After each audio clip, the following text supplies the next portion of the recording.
কে নরেন্দ্র মোদী? অনেক কথা আছে ওর নিয়ে, দাঙ্গা টাঙ্গা নিয়ে তুলনা করছে আমাদের সঙ্গে। পশ্চিম বাংলায় বামফ্রন্ট সরকার গরিব মানুষ যে জমি পেয়েছিল, গুজরাটে গরিব মানুষ জমি পেয়েছে না। গরিব মানুষ পঞ্চায়েত করেছিল, সেই পঞ্চায়েত গুজরাটে আছে না।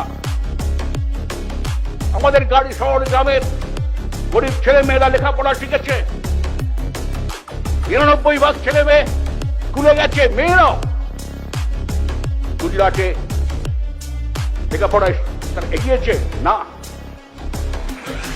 আমাদের রাজ্যের কিছু কাগজ ছাপিয়ে পড়েছে। মোদির মতো উন্নয়ন শুনলেন আপনারা? মোদির উন্নয়ন মানে বড় বড় পুঁজিপতিদের কাছে শ্রমিকরা নতজানু হয়ে মাথা নিচু করে বসে থাকুক। আমরা চাই গরিব মানুষ, শ্রমিক, কৃষক, মধ্যবিত্তের উন্নয়ন, তাহলে দেশ এগোতে পারবে।